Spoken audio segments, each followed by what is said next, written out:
introduce you to the panellists now, and then we'll introduce the subject.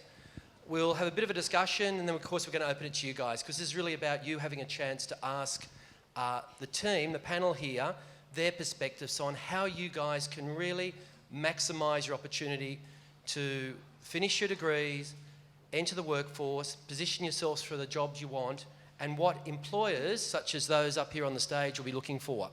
So, to introductions to start with. To my left, your right, is Gordon DeMello. Gordon, I think, was sitting in this seat where I am last year. He's a Notre Dame graduate.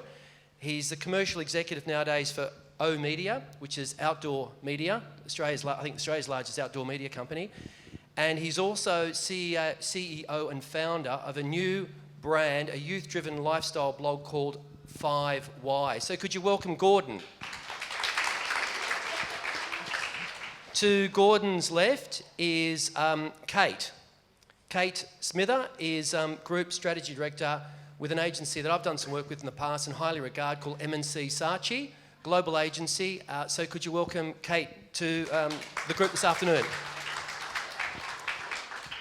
Next to Kate is Michelle Gamble. Michelle is head of her own marketing consultancy called Marketing Angels.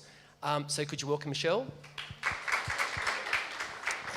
And to her left is Katrina Brangwin, who is a group account director with Hausmann, PR firm, who I know many of you heard from some of her colleagues this morning. And of course, the brief which you responded to was from Procter & Gamble, one of Hausmann's clients.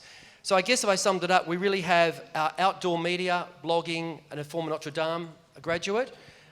In Kate, we have really sort of advertising creative world. With Michelle, marketing, probably marketing services, would that be right, Michelle? Strategy, marketing strategy, thank you. And then with Katrina at the end, of course, we have sort of public relations, communications, engagement, consumer marketing, etc. So, now I've introduced you to the panel. The topic, as you know from the run sheet, is employer expectations and professional development. So, I'll start by asking Gordon. Gordon, you left university just last year, so you've now transitioned, as many of your counterparts here in the audience are looking to do.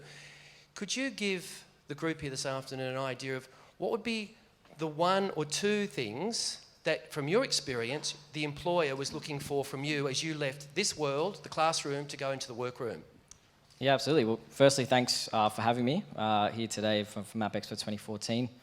I guess one thing that was pretty unique in terms of criteria, I guess you might say, in terms of employment, was I actually got my role at the moment working for O Media primarily because I had sort of run a magazine when I was on the student association here in 2012, which was called Genesis, just like a little sort of campus mag type of thing. And basically, I'm not sure if you guys have heard of this website called Hijacked, which is being run through O Media, a very uni-focused website, and they were basically in the initial stages of starting that up, and they were really looking to get some exposure from people and students who had written in sort of campus magazines and really engaged with students.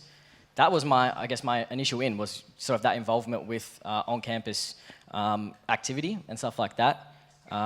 That sort of role, I remember going to, it was a funny situation actually. I had my last exam here last year, and the day after I had the interview, and yeah, sort of was lucky enough to start that following Monday.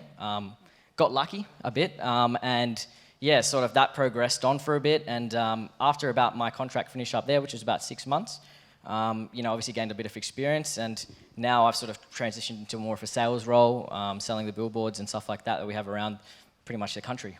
So I think it's really, just having something different at uni. There's lots of opportunities to get involved in sort of like extracurricular type of stuff here, whether it be a society, whether it be something in your school. Events like this are great as well.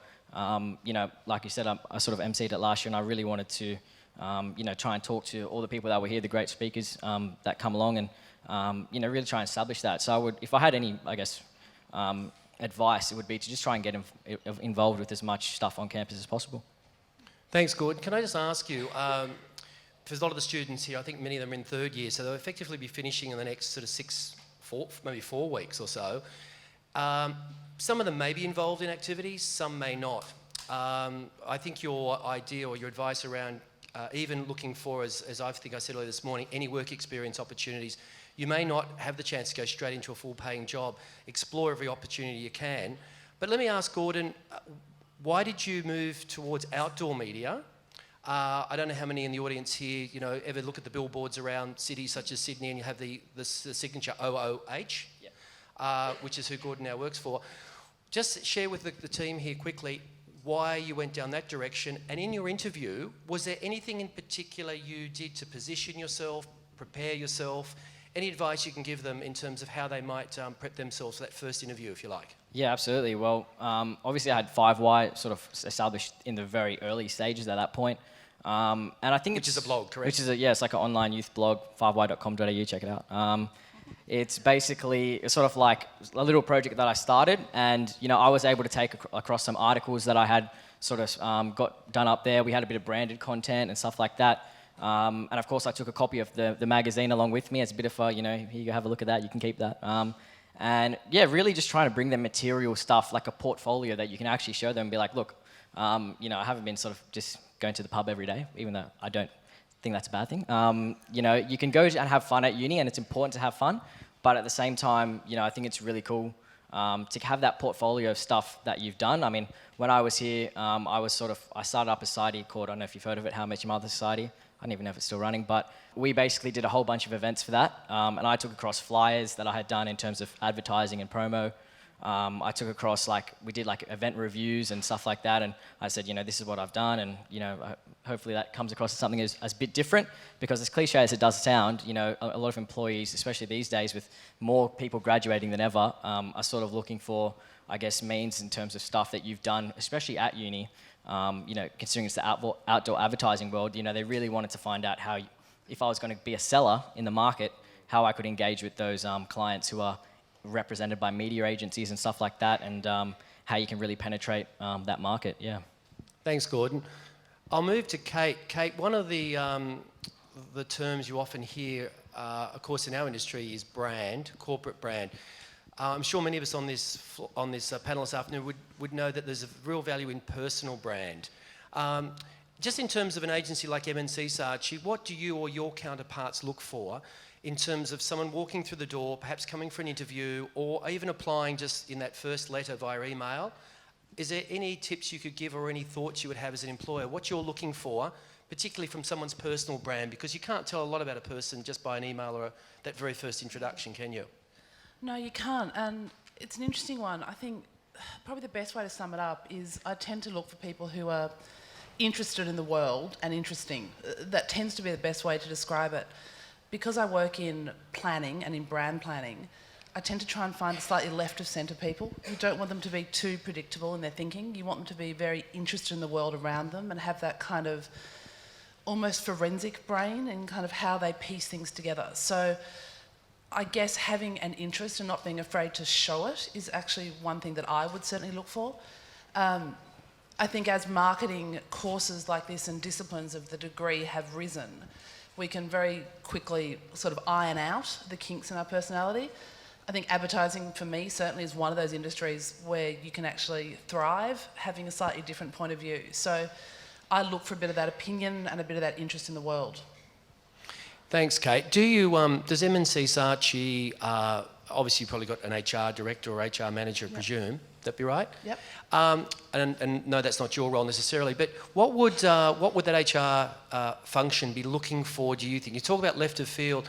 Do you have any sort of criteria? Are there values that MNC Saatchi might espouse that you're looking for from students as they come in so that they start to live your values as well? Is there anything you can touch on in that area? Any agency you go to will have a value and will have a kind of a code of those values. And you can tell a lot by agencies when you're starting to do research for them, by the work they put out in market, by how they present themselves, by the history, know the story of your agency, because you often get a lot of kind of sense of the DNA of the brand of the agency by knowing their story. In the case of MNC, you've got a very entrepreneurial spirit, you've got a very creative, very collaborative, very open, very honest. These are the kinds of things that we look for in the people. And you tend to feel it when you go into agencies. It sounds very strange, but having worked in a few different agencies over the last 17 years and in a few different cities and countries, you tend to sort of get a feeling for what agencies offer. And I think there's a danger that you want to try and make yourself fit to that value, but I think what you've got to try and do is find the values that you have in the way you behave and where they match, rather than try and change who you are for them. I think that would be a pretty, that kind of open-minded, open-hearted approach. I think that's really sound advice. Having worked for other agencies myself and then starting our own agency with another partner 15 years ago, I realised what Kate's saying is so true, and I really encourage you to think about, sit down with a bit of paper maybe and say, what if I describe myself as a brand, what would be the descriptors I would use? Whenever I interview, just to share Kate's thought for a sec, when we interview, I often ask someone, what would your best friend tell me about you? And how would they describe you? And I don't want it in terms of, it might be like as a car or an appliance or a product. If you sit down and think about what you are and what your values are, I think to Kate's point, you can look for the sort of right roles and you're not scattergunning things and you're a little bit more focused. Everything in life really should be about connection and it should be making it fit. And as Kate said, if you have certain personality types or your values and they don't subscribe to the value of the agency, you will know, and the employer I think will know the moment you walk in that door because it won't feel right. And it's really about how you feel about things.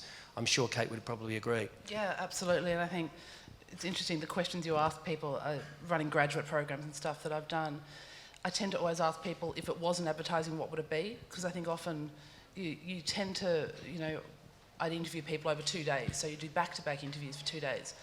And you'd have the same people come in with the same kind of brand examples and the same skill set, and you'd look for that thing that you could tip out a bit of personality. And often asking them the non-rehearsed answer, the sort of getting them to talk about something else was a good way to find out a bit more about how their brain worked and what their personality was. Great, Kate. Thanks. Good thoughts. Michelle, presume you've probably built your own agency from the ground up. Yes. So therefore, you've been effectively the hirer and the firer. You're the person that represents the brand, the values, and put those values out to the marketplace. Do you want to share with the audience this afternoon some of the things you might look for and where you've seen success and where you've seen failure, and maybe give some anecdotes or some examples of someone you've hired that worked out brilliantly and someone you hired that maybe didn't because the fit wasn't right. Yeah. With Marketing Angels, when I'm hiring for someone, I very much look along the lines of what you were talking about, in that I look for what else they've done beyond just their degree. So I'm looking to see a bit of fire in the belly, and that's the only way I can explain it. But someone who has some ambition, but also who has, you can see that they're interested in the world around them, they're curious, they're interested in their growth, they're interested in learning. So, seeing a blog would be a great example of that. And particularly if it's been updated regularly, that shows me discipline as well and consistency over time. I'd also look for any kind of volunteering or causes that they're perhaps involved in. So, and it doesn't have to be, you don't have to be off, saving children in third world countries, but it could be that you were a volunteer surf lifesaver, or you volunteered for a role at university or even at school, you're on a leadership council or something like that.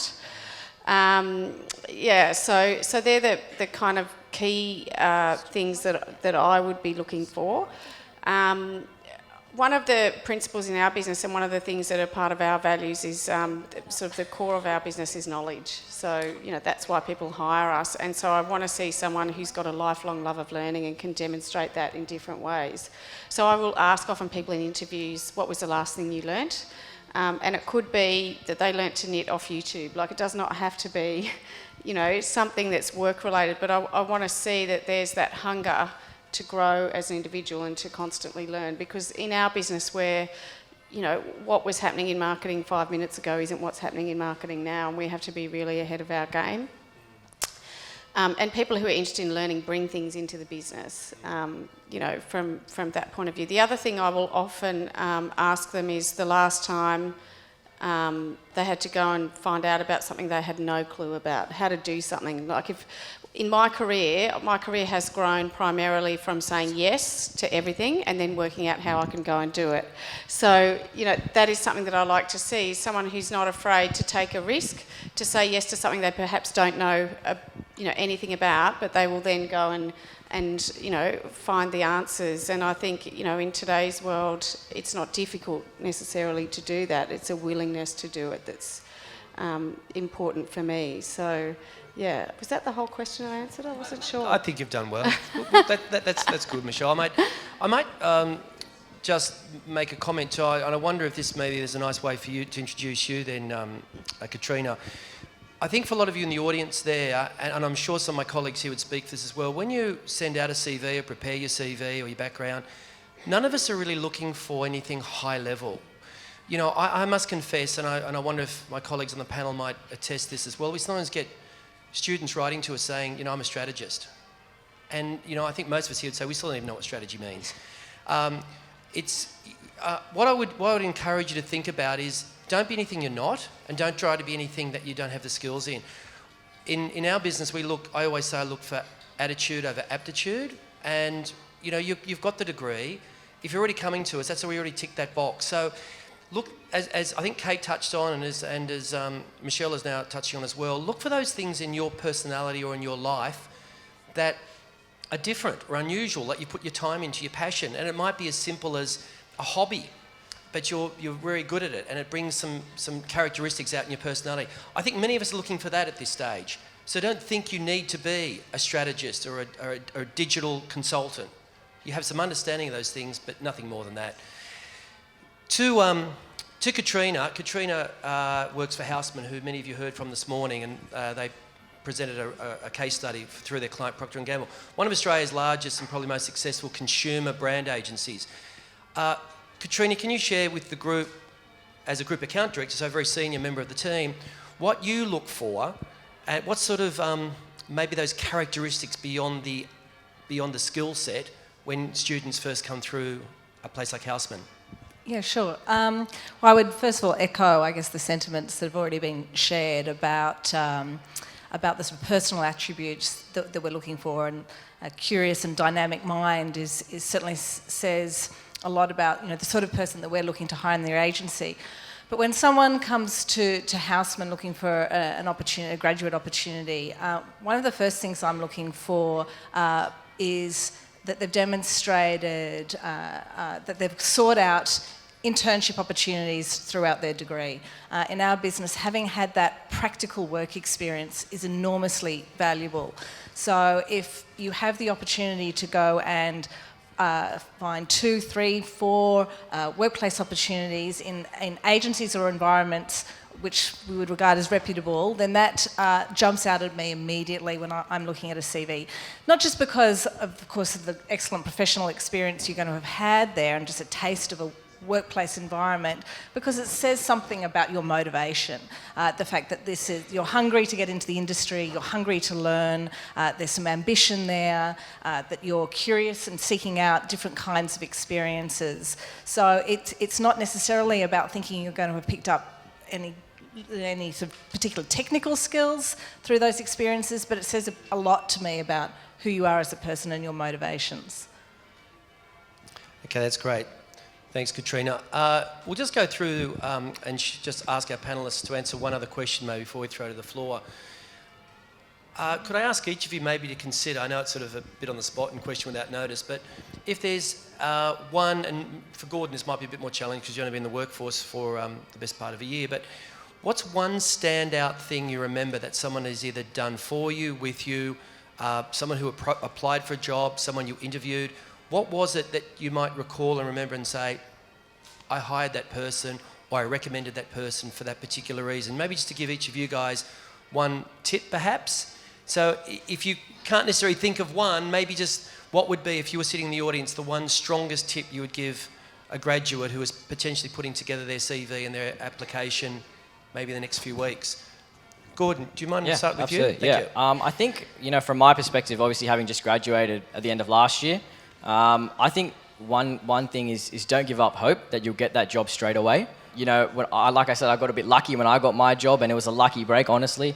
And, you know, when I was sitting here preparing for my final exams, worrying if I would pass all the subjects to graduate, you know, I was thinking, crap, I haven't got a job lined up. I've only got like a little freelance thing here. And, you know, we hired an employee at O-Media about 3 months ago who's working in one of our departments, who had been searching for a job for about 6 months. And, you know, she's 3 years out of uni.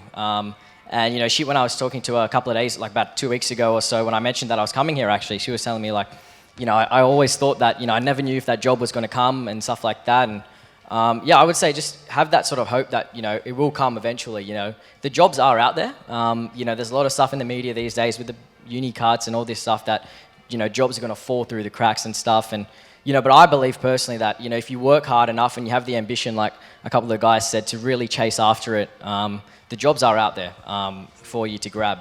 So I guess, my one tip would just be to keep going, have persistence, and always keep looking to, create that personal brand further. Thanks, Gordon. Just a personal anecdote to amplify what Gordon said. When I first finished uni, I wasn't 100% sure what I wanted to do. I did what I now call a bugger all, which is a BA, just down the road here at Sydney Uni. And as I said this morning, yes, I probably got drunk far too often, played too much sport, failed 2 of the years, but I got through in the end. And I really wanted to be a journalist. My father was a journalist. My mother tried to talk me out of it. I think Gordon's comment about perseverance is so true. I almost gave up. It took me 2 years. I wrote to every single newspaper in this country. I sat the exams for the 2 big print publishers, Fairfax and News Limited, got to shortlist with both, never got the job. And just when you think your world is never going to turn in your favour, and I just about gave up and went to a sales job with a company, I scored a cadetship.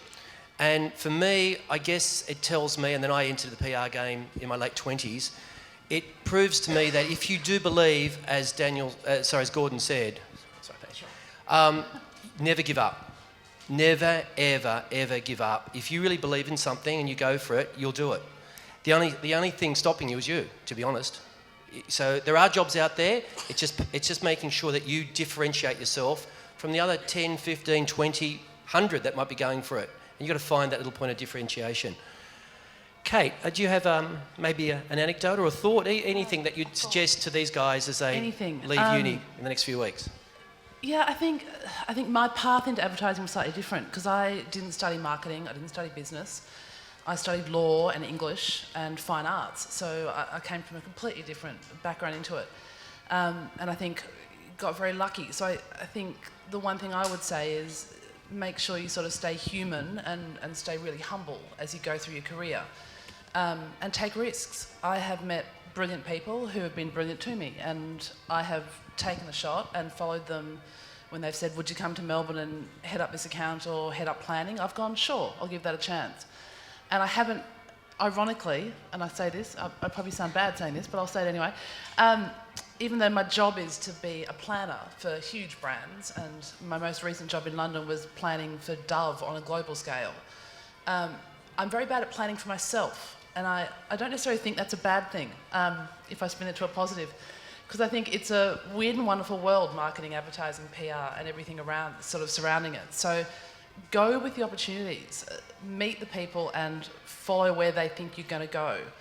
I've found people who didn't think they knew anything about strategy, but I've said you really should be a planner, and the ability to spot that and foster that talent in them is something they hadn't thought of. So if you stay open, you stay human, you stay humble, you can kind of find your way into greatness, I think.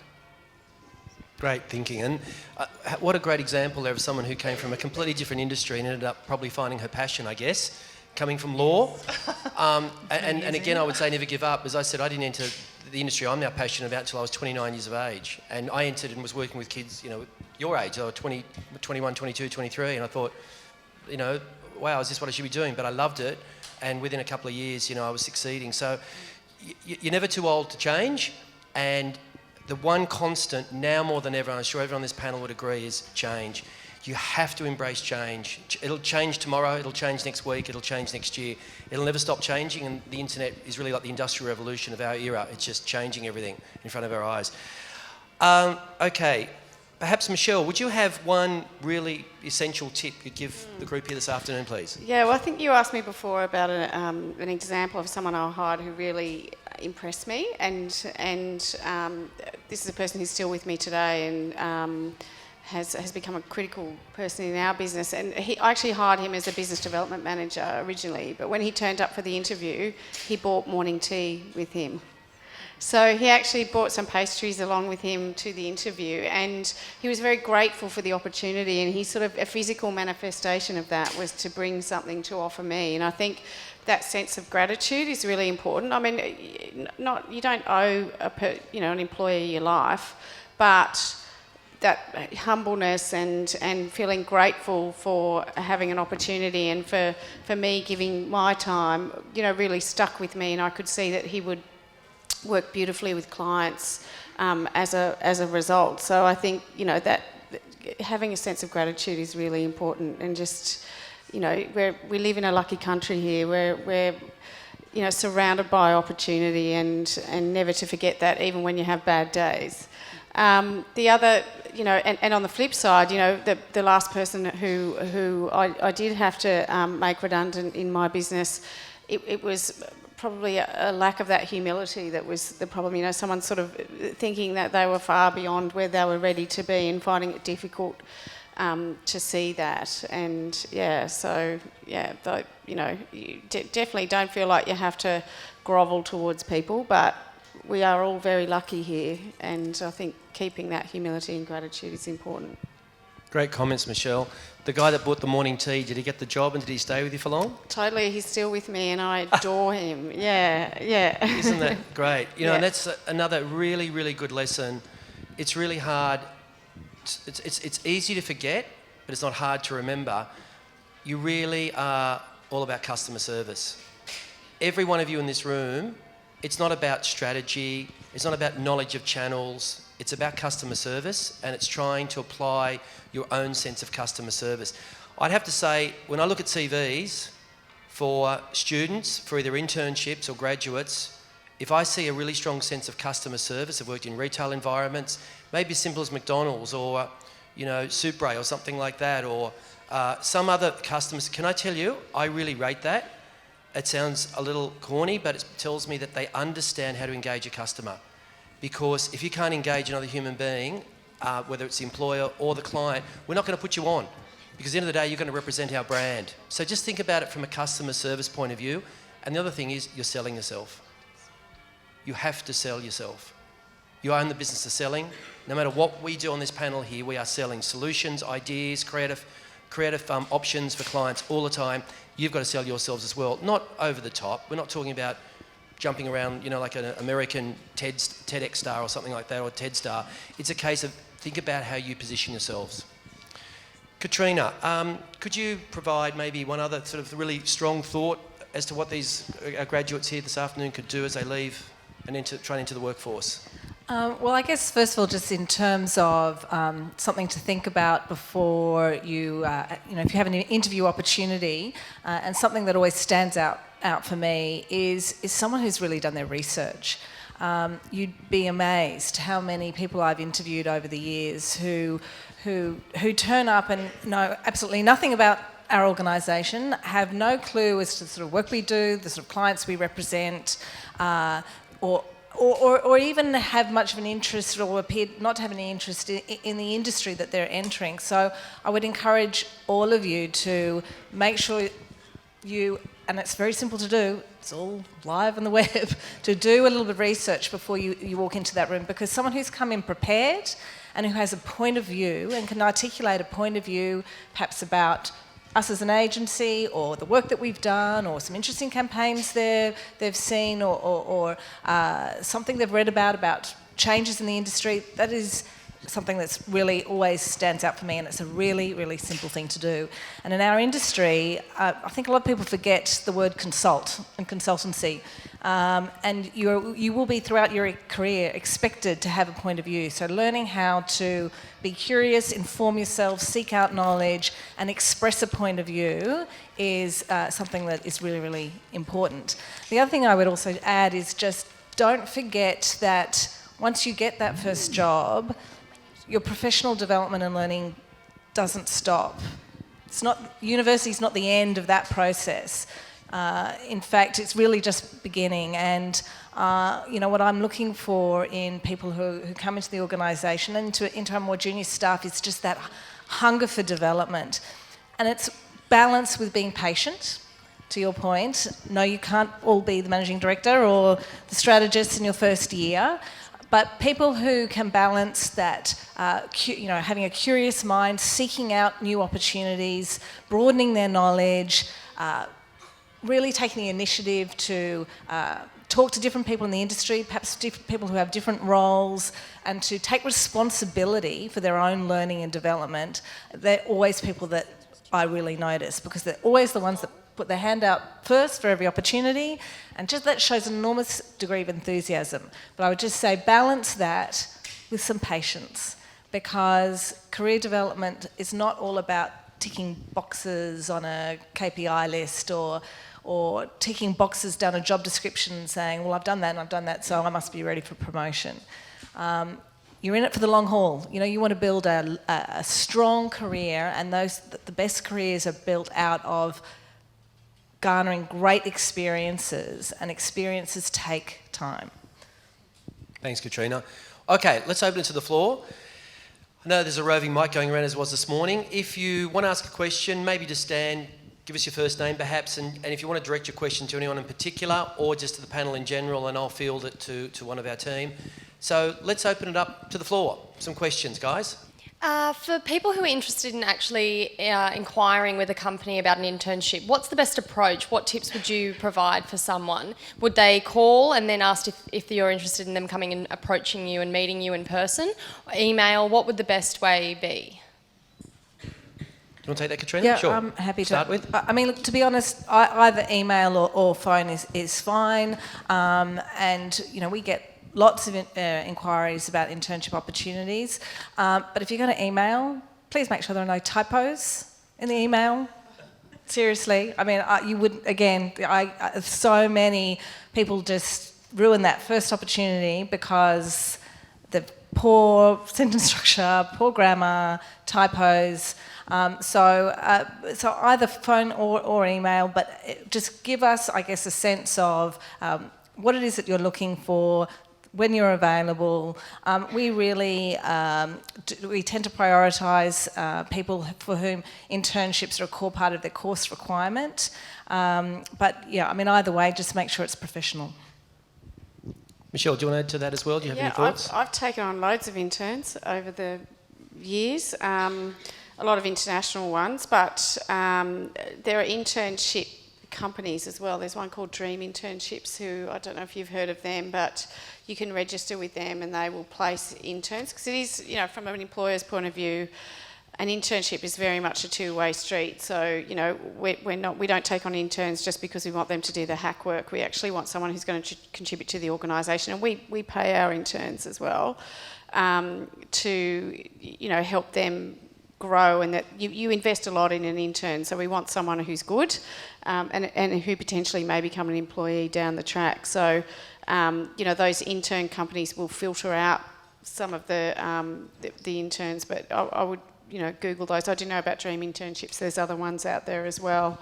So, I would look at that. But phone and email is good as well, but make yourself stand out. Like, if you're going to have it... Yeah. Yep, so I would say, some of the things I said before, so talk about things you did at uni, volunteering. If you've got a CV, make it look a bit pretty.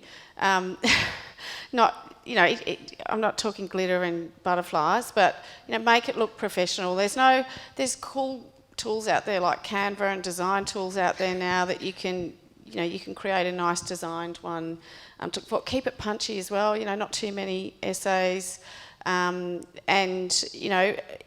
you have a LinkedIn profile or some sort of social media profile, show a link to that.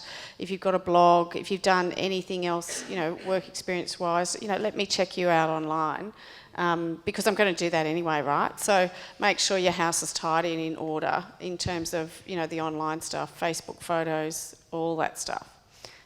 Just one quick thought. We had a intern that we took on, I think it was from University of Western Sydney about 6 years ago. She, and I mentioned this I think when someone was interviewing me today, she didn't send us a CV, she sent us a PowerPoint presentation. It was a bit passé, but 6 years ago, no one sends you a PowerPoint presentation as an application, and it wasn't about her skills. She created a whole brand and talked about her brand and created effectively a presentation about what she would do and how would she integrate into our business. It was so clever we couldn't help but interview her. She ended up joining us. She stayed with us 4 years. She now works in London from PricewaterhouseCoopers in-house in corporate comms, and she's gone from strength to strength. Another idea, I mean, you guys are in production, you do it here at uni. Why not create a video of yourself, for instance? I mean, think outside the box, do something unusual. We probably get stacks of emails. Email is getting, it's almost becoming passé. We can't keep up with it. Do something a little bit different. Anything. I love the idea of the guy that bought the morning tea when he got the interview. That's just really smart. Let's try it back out to the floor. Another question? I'm just wondering how important it is to you that the person applying for the job graduated with a degree that suited the position. Okay, do you want to answer that one, perhaps? Yeah, sure. I mean, I think, again, as I said earlier, particularly in planning, which is what I usually recruit for, it's an interesting question. I don't know how to answer this best, given that I'm looking at a room full of people who are about to graduate. But I think because advertising is largely applied learning, and I'd be a hypocrite if I sat here saying you need to have the degree for the job, because I didn't have the degree for the job. A qualification, yes. I tend to look for people who might have, a qualification in geophysics might make a brilliant advertising planner. Someone who is an art restorer might think fantastically about a problem.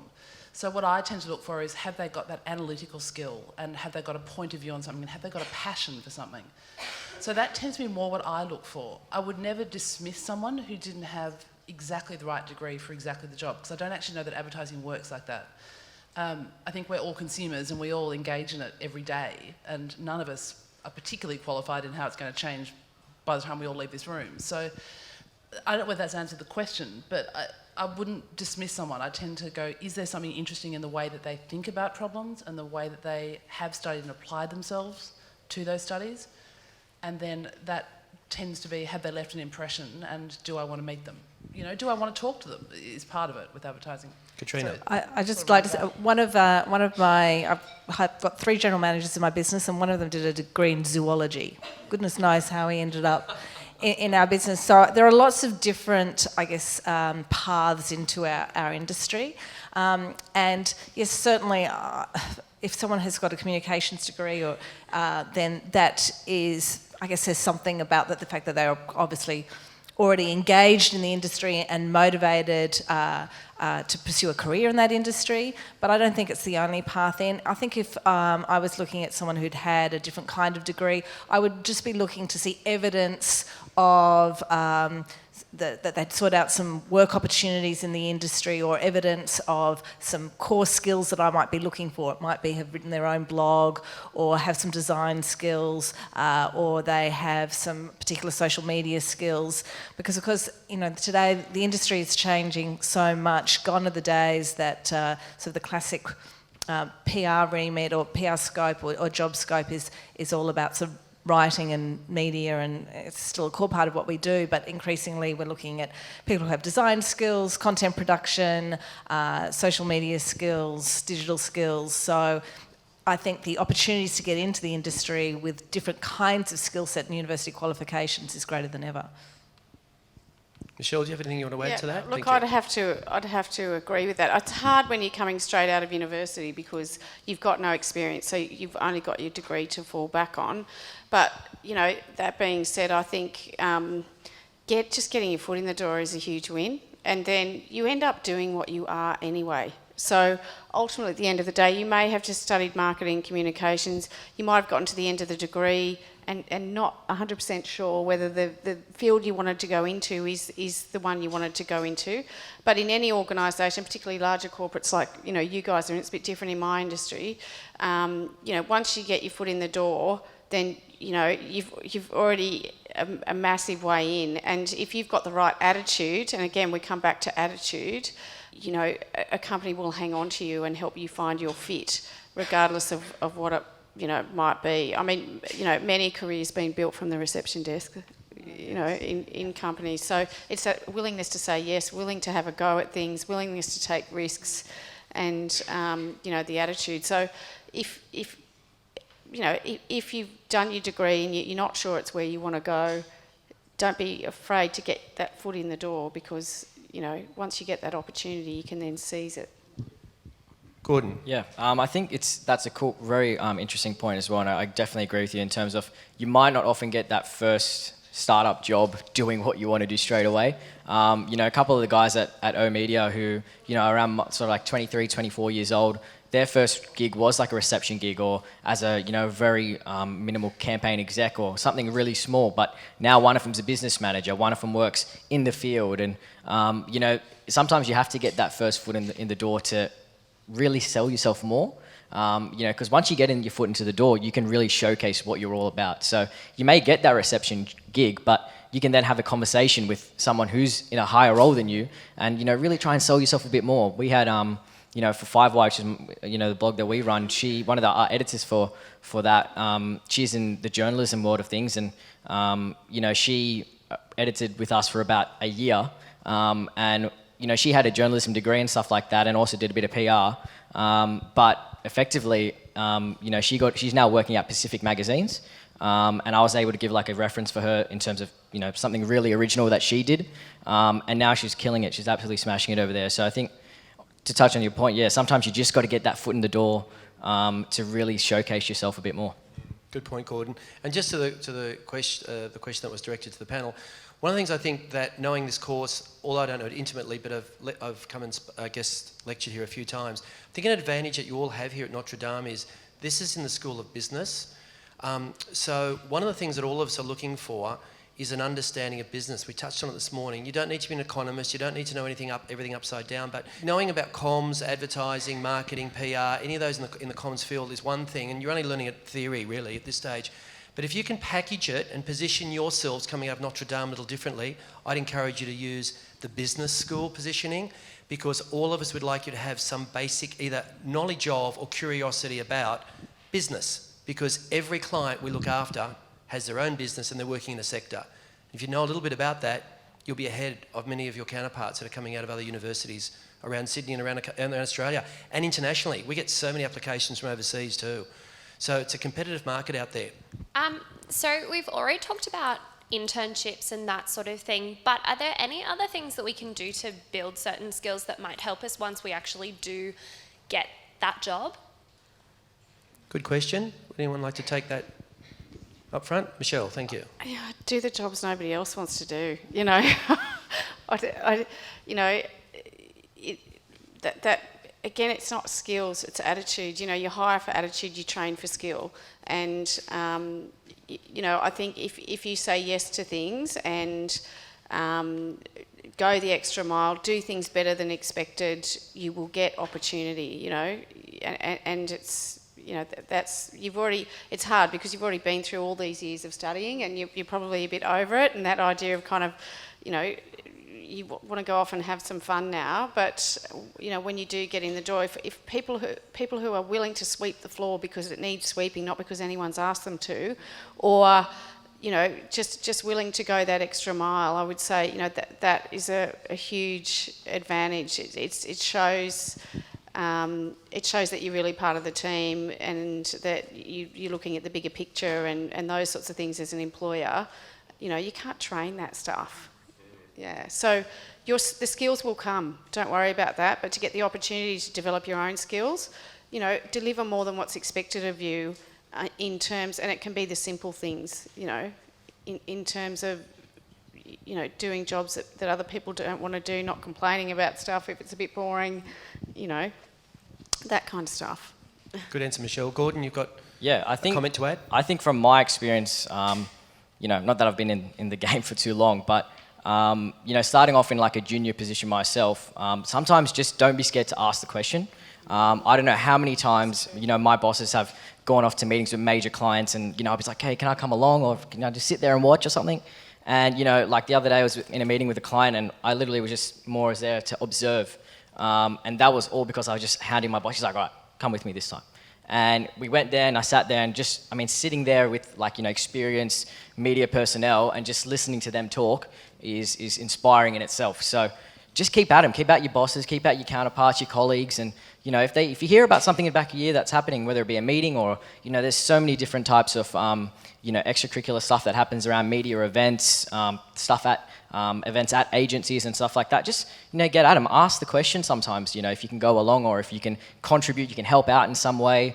If you can help out with a prop someone's building, even if it's, you know, doing something that just adds that little bit of extra value, I think that's crucial. And like I said, you know, I've been to a couple of meetings and, you know, I was in awe sometimes just sitting there listening to people pitch and the confidence and stuff that they've had from years of, you know, experience in the market. So yeah, just have that, I guess, that confidence and to sometimes just ask the question. Great answer, Gordon. Thank you. And if I could add maybe some comments from a personal point of view. About 6 months ago, we put a position out into the market for a graduate.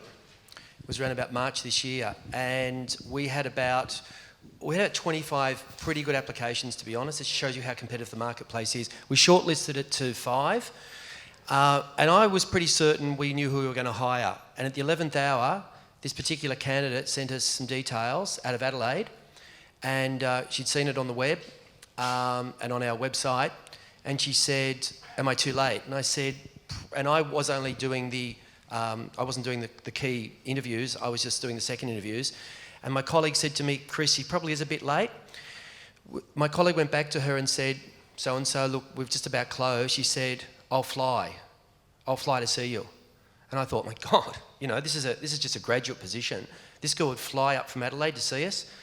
I said, "Give her a chance." And we hired her. And she has been one of the stars of our agency this year. And it was fortuitous. She had a comms background, but probably not as solid as some of the others. But when she went to this extra effort, she bought her own airfare, she flew up, she never complained, she never asked for the money back, she didn't know whether she'd get the job or not. We shortlisted her to the final 2, and she flew herself back again, and we gave her the position. Not because she flew up, but I guess it was an indication of her attitude. She wanted it. She wanted it badly. She wanted something badly, and we had an opportunity, and she took it. And she's now running a major crisis project with one of my colleagues in another part of the country right now for us as we speak, and doing an amazing job. She actually had a legal background like Kate. She did comms and law. So I think the lesson is, you know, there are jobs out there, and it's how you position yourself and how you go that extra mile all the time. And it's just finding ways. Some suggestions: if you're not in third year, and even if you are in third year, you may not score a job. It could take you 6 months, 9 months. Get onto committees. Go to a not-for-profit. If you can put on your CV that you'll help with a campaign, help with a weekend activity, anything like that, we all see that as extra. You've gone beyond just assuming that university will give you an entry point straight into the workforce, because it won't. It didn't for me, and it probably won't for many of you. It may for some. Gordon, you know, talks a great story, but I bet he made that happen. You've got to make things happen in your world, really. One thing. Sure, Gordon. Just wanted to say, you know, and I know a few of the guys here from my time at Notre Dame, and at the moment we are sort of running something through 5Y, which is a commission-based sales team. So basically, it's an opportunity to really engage. I guess to commend on what the guys have said, we're looking to provide that opportunity as well for people to actually be in that selling position, to get a bit of experience, and actually earn a bit of money whilst they're doing it. So if you are interested, thought I'd just plug it whilst we have a whole bunch of business students sitting in front of us. If you are interested, feel free to come have a chat. This guy is selling himself right here to you again. But really it is about that. You don't need to be over the top. You just need to find that little extra. And it's really just lifting yourself to another level, and that'll make the big difference for you. Phil, if I could just ask you, do we have time for the question, or do you want to close it off perhaps now? We might close it off, and I'm sure the speakers can hang around for 5 minutes if they have the time to chat to the students. All right. Afterwards. And can I just thank of course, our by all panellists, Michelle, Gordon, Katrina and Kate, for taking the time out on a Friday to come out here and chat to everybody. So could you please give them a big warm thank you. And last but not least, Chris Gray from Icon International, who has emceed MAPexpo now for 2 years. He did it in 2012, and he did a terrific job then, and he exceeded himself today. Can you please thank Chris as well? He always gives his time. Thanks, Phil.